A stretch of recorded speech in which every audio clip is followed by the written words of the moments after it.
మీ business ను develop చేసుకోవాలి అనుకుంటున్నారా? మీ పరపతిని పెంచుకోవాలి అనుకుంటున్నారా? అయితే ఓకే టీవీ ద్వారా ఎల్ బ్యాండ్, ఆస్ట్రన్ band ad, scrolling ad, ad with voice overs, logo bug, video ads ద్వారా మీ యాడ్స్ ను పబ్లిష్ చేసుకోండి. సంప్రదించవలసిన ఫోన్ నెంబర్ 8520917933. ఎందుకుండాలి గులాబీ జెండా పార్లమెంట్ లో అంటే గత 10 ఏళ్లలో లోక్సభలో మనం ఎన్ని ప్రశ్నలు అడిగినాం, బీజేపీ వాళ్ళు ఎన్ని అడిగినరు, కాంగ్రెస్ వాళ్ళు ఎన్ని అడిగినరో ఒక్కసారి చూడండి. ఇది వినోద్ గారు బండి సంజయ్ గారి మధ్యన తేడా. వినోద్ గారు 5 ఏళ్లలో 106 చర్చలలో పాల్గొన్నాడు. 553 ప్రశ్నలు అడిగిండు తెలంగాణ తరఫున. మీరెందుకు మాకు రావాల్సిన ఇయ్యరు అని నిలదీసిండు. మాకు రావాల్సిన ఇయ్యండి చట్టపరంగా అని అడిగిండు. 10 ప్రైవేట్ మెంబర్ బిల్లులు పెట్టిండు. చదువుకున్న వాడైతేనే పెట్టగలుగుతాడు, అది ఇంకోటి పెట్టలేడు. ఇక ఇక్కడ దిక్కు చూడండి, 6 చర్చలు. 6 చర్చలు లేని కేసీఆర్ను ఎన్ని రకాలుగా ఎన్ని కొత్త మాటలు తిట్టాలి. కాసిం చంద్రశేఖర్ రజ్వీ అనాలి, ఇంకో బూత్ మాట తిట్టాలి, అదొకటి. క్వశ్చన్లు 57. ఆ 57 క్వశ్చన్లు కూడా ఏమడుగుతాడు? కరీంనగర్కు IIIT ఎందుకు రాలే అని అడగడు. కరీంనగర్ రైలు సిద్దిపేట కాడనే ఎందుకు ఆగిపోయిందని అడగడు. కరీంనగర్లో ఎందుకు ఒక్క నవోదయ పాఠశాల ఇయ్యలేని అడగడు. కరీంనగర్లో గుడులు లేవా, ఇక్కడ రాజన్న దేవుడు లేడా, రాముల వారు లేడా, వాళ్ళకెందుకు పైసలు ఇయ్యరు, వాళ్ళని ఎందుకు ప్రసాద్ స్కీమ్లో పెట్టరు అని అడగడు. ఏమడుగుతాడు? ఏమన్నా దబ్బన కేసీఆర్ గారేమన్నా ఇక్కడ నిధులు, కేంద్ర నిధులు ఏమన్నా మళ్ళిచ్చిండా, కేంద్ర నిధులు ఏమన్నా వేరే దానికి మలుపుకపోయిందా, స్మార్ట్ సిటీకి రాష్ట్రం తన వాటా ఇస్తుందా లేదా, వినోద్ గారు తెచ్చిన స్మార్ట్ సిటీని ఎట్లా బదనాం చేయాలి, ఈ తొండి ప్రశ్నలు తప్ప పనికొచ్చే ఒక్క ప్రశ్న 50 ప్రశ్నలలో బండి సంజయ్ గారు అడగలేదు. ఎందుకుండాలే గులాబీ జెండా, ఎందుకుండాలే కేసీఆర్ దళం పార్లమెంట్లో అంటే గత 10 ఏళ్లలో మన పార్టీ వాళ్ళు అడిగిన ప్రశ్నలు పార్లమెంట్లో తెలంగాణ ప్రజల తరఫున 4754. అదే కాంగ్రెస్ వాళ్ళు 1271, బీజేపీ వాళ్ళు 190 ప్రశ్నలు. ఎందుకుండాలంటే రేపు తెలంగాణ గలం వినిపించాలంటే, తెలంగాణ దళం తన పని చేయాలంటే, తెలంగాణ బలం ఉండాలంటే తప్పకుండా అక్కడ గులాబీ జెండా ఎగరాలే. కరీంనగర్లో కూడా ఖచ్చితంగా బోయిన్పల్లి వినోద్ కుమార్ గారు గెలిచి తీర్తనే మన లోక్సభకు కూడా మన పార్లమెంట్ కూడా లాభం జరుగుతుందనే మాట నేను మీకు విజ్ఞప్తి చేస్తున్నా.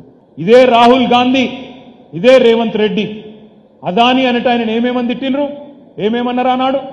అదానీ మోడీ ఒకటే, అదానీ వేరు ప్రధాని వేరు కాదు, ఇద్దరు ఒకటే.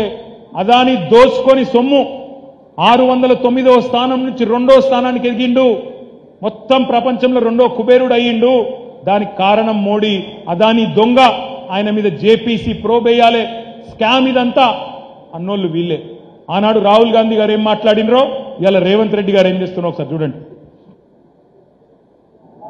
जी और मोदी जी एक है और देश का पूरा का पूरा धन एक व्यक्ति के हाथ में जा रहा है.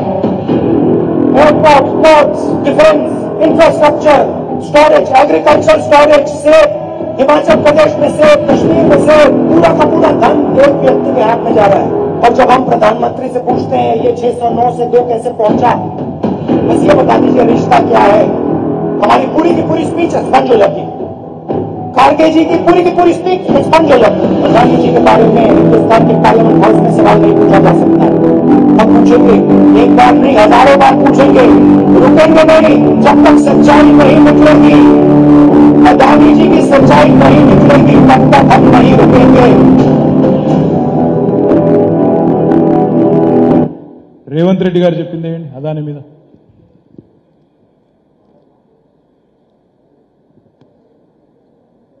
మీద భారతీయ జనతా పార్టీ ఎప్పుడు ఒక మాట చెప్తుంది, డబుల్ ఇంజన్ సర్కార్ అని. డబుల్ ఇంజన్ సర్కార్ యొక్క అర్థం ఈడున్న మిత్రులకు తెలిసే తెలియదు, నాకు తెలియదు కానీ నేను చెప్పదలుచుకున్నా. डबल इंजन का मतलब अदानी प्रधानी, एक इंजन अदानी दूसरे इंजन प्रधानी, एक इंजन अदानी दूसरे इंजन प्रधानी, तीसरे इंजन रेवंत रेड्डी. ఇక్కడనేమో వీళ్ళ నాయకుడేమో పొల్లు తిరుగుతాడు అదానిని. రేవంత్ రెడ్డి గారేమో స్విట్జర్లాండ్ పోయి అదాని మీద వాడి కౌగిలించుకొని అలై బలై చేసుకొని, అక్కడ చలి కొద్దిగా ఎక్కువ ఉంటుంది, కౌగిలించుకొని అక్కడనేమో ఒప్పందం చేసుకుంటారు. ఎవరితోనున్నారు, ఎవడు ఎవని బి టీము నేను అడుగుతా ఉన్నా ఈరోజు. మీరు కాదా అదాని దొంగ? ఏది ఎలక్షన్కు ముందు, ఎలక్షన్ అయిపోగానే అదాని చాలా మంచివాడు, ఇంద్రుడు చంద్రుడు అందగాడు కాబట్టి అలై బలై చేసుకుంటాం. 10 ఏళ్లు కేసీఆర్ ఇక్కడ ఉన్నప్పుడేమో అదాని అడుగు పెట్టనీయలే. ఎందుకంటే ఆయన మోడీ మనిషి అని మనకు తెలుసు. మరి ఇవాళ ఏం జరుగుతుంది తెలంగాణలో? అదాని గారు అడుగు పెట్టడమే కాదు, రేపటి రోజున అవసరమైతే విద్యుత్ సంస్థలను, అన్ని సంస్థలను, ప్రభుత్వ సంస్థలను, ప్రభుత్వ కాంట్రాక్టులను అదానికి ఇయ్యడానికే రేవంత్ రెడ్డి గారు, రాహుల్ గాంధీ గారు ఒప్పందాలు కుదుర్చుకొని మొత్తం మన మైనారిటీ సోదరులను, మొత్తం తెలంగాణ ప్రజలను మోసం చేసే ప్రయత్నం చేస్తున్న మాట వాస్తవమా కాదా మీరు ఆలోచించాలని చెప్పి నేను కోరుతా ఉన్నా.